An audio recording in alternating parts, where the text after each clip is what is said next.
This microphone is an unbranded shotgun microphone from eBay. They're $20 to $25. Very cheap. The sound quality isn't too bad. This is quite different to the first microphone. This is a powered condenser microphone, so you can't work as close to the mic or you will get sound distortion. So I'm sitting back at about 18 inches from the microphone, whereas the non-condenser mics you need to be about 2 inches away to use them effectively. The shotgun is used to pick up sounds from a greater distance and generally would be used as an outside microphone. It's got two settings on it, 90 degrees and 120 degrees. The 120 degrees definitely increases the gain a great deal. In editing the first microphone, you have to increase the volume as you edit. With this one you don't need to do that, and that can be useful especially in noisy situations where you do want to boost the voice. So with a condenser mic you will get a much higher level of volume. The next microphone is a lavalier microphone. This particular one is a Boya, and it comes from a kit. It's a wireless set. Wireless microphones are very handy when you want to shoot from a distance and keep your voice volume level the same. Now what I'm doing at the moment, I'm just using this as a direct line-in microphone. I'm not using it via the wireless handsets, the transmitter and receiver. So this will give you some idea how it goes if you've just got it plugged directly into your recording source. Now, as you could hear from the last bit of recording on the Boya mic with a direct line connection, it was actually quite badly distorted. This is now on the transmitter and receiver the way it's meant to be used, and it's on volume level of 20, and the maximum volume level on these little handhelds is 32, so more than half, but there is still quite a lot of room for increasing the volume level if you need to do that. It can always be done in post as well. This is the Rode Video Micro. It's not a powered condenser like the cheap shotgun mic, but still it is designed for picking up sound from further away, so it's not a microphone you can work up close with. If I came in as close as I would with a handheld mic to 2 inches, it would distort the volume, so you've got to come back to at least about 18 inches to talk to it. It's a good little microphone, produces pretty good sound, and we use it most of the time on our Panasonic 785 dedicated video camera.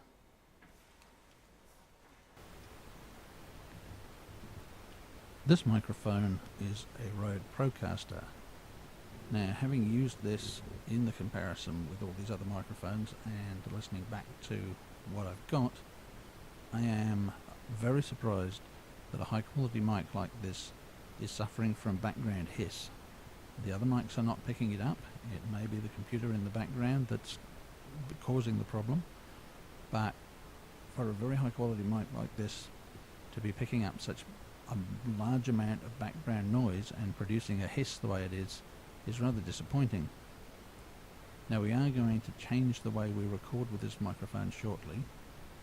We're going to use a Zoom recorder instead of recording directly to the computer, so we'll see how that goes. That'll be the next test that's due to arrive in the next few days. We won't put this video out until we've actually finished that test, and we can see how the Procaster goes with the Zoom recorder. But as things stand at the moment, for the money you pay for a microphone like this, it's about $150, I really can't see that it's doing that much better job than a fairly cheap microphone. And if you don't work very closely to this microphone, you will barely get any volume at all. This is a test using the Zoom H1N connected to the Rode Procaster microphone on a full gain setting of 10. So it'll be interesting to see if it actually improves what the microphone is capable of. We're recording to the Zoom device itself. We're not using the Zoom as a preamp to go through to the computer. This is a test of the Zoom H1N using the microphones on the recorder itself. It's set on a gain setting of 8 at the moment, and I am sitting about 1 foot away from the microphones. Okay, another test here of audio. This is on our video camera. It's with video camera mic. The camera is an HCV785 Panasonic. It does have a slightly better than normal microphone on it. So we're just giving this a go as a comparison to external microphones, and I'm going to do the same thing with our other normal recording cameras, and just to give you some vague idea of the difference between external mics and built-in mics on cameras. So, little test of Nikon D5300 internal microphone in comparison to the Panasonic, which of course then we compared to all the external microphones. And last but not least, we have the GoPro Hero 3 Plus Black. I've often been quite impressed with the little microphone on this when we're out recording. Usually does quite well even in fairly strong wind. So we'll see how it goes in these controlled recording conditions against the other couple of cameras.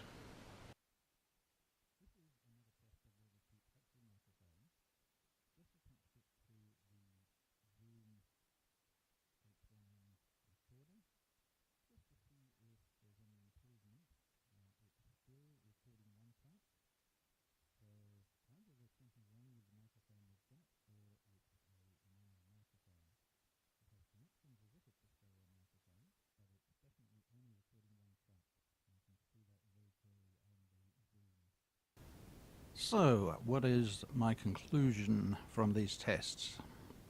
Firstly, cheap microphones are just that. They are cheap. The Huxley is recording in mono, definitely. It doesn't produce very bad sound. It's certainly not as bad as the built-in microphone on the Nikon. The Nikon microphone is horrible. There's just no other way to describe it. Now, the better quality microphones are obviously the two Rodes. The little video mic is very good. It has good gain built into it. You don't need a preamp for it. The Procaster, definitely you do need some kind of preamp for that microphone. I'm using that one now just to finish this off, and we're going through the Zoom H1N, again at a gain of 10. I also have a proper preamp coming. That won't be ready in time for this particular video, but at some stage in the future, or perhaps down in the description, I'll just put some notes on my findings once I get to test that, but that's not going to be here for a while, so we need to put this video out fairly quickly. Now we've got a schedule to keep. So overall, the two Rode mics come out definitely on top of everything else. The Procaster will cost you more than you expect, virtually double the price of the microphone itself once you've added in the preamp, so around about $300 by the time you have yourself a little studio set up that's going to give you pretty good sound. It's never going to be a microphone for outside. It's definitely a studio mic only, whereas the Rode video mic could easily double as a studio mic and an outside mic. Now the other microphones, the camera microphones, are all poor compared to handheld external mics. Of the 3 camera microphones that I've tried, the Panasonic one is definitely the best, followed by the GoPro, which for such a small camera has a pretty good microphone. Now, why Nikon couldn't have put a microphone at least equal to that on their camera, I don't know. We've only just got the Zoom H1N, so the test with that is fairly short, but it does appear to be a good little handheld device. It can be used to some extent as a preamp. Once we get out into the field and start doing some work, that will get some more testing, and we'll probably have a little bit more to say about that later on. For the moment, my main comment about the Zoom H1N is the fact that it definitely needs a pop guard, and once it's outside is definitely going to benefit from some kind of dead cat on the end of it, some kind of windshield. Looking at the Boya wireless microphone, that doesn't seem to be of much use on its own. The sound produced from that when I tried it without the wireless system was pretty awful, so it definitely needs to be hooked up to the wireless transmitter and receiver, and then you get pretty good sound out of it. We have used it a lot in the past. It's got a good range, and it's a nice little mic when it's set up properly. And that's about it for this video. Thanks for watching. Please like and subscribe to our channel to get more videos. Of course, this is just part of what we do. The Gizmo section just deals with some of the gear we use when we're out filming Western Australia, so hopefully you'll get something out of both the types of shooting that we do. Thanks again for watching, and hope to catch you in another video. See ya.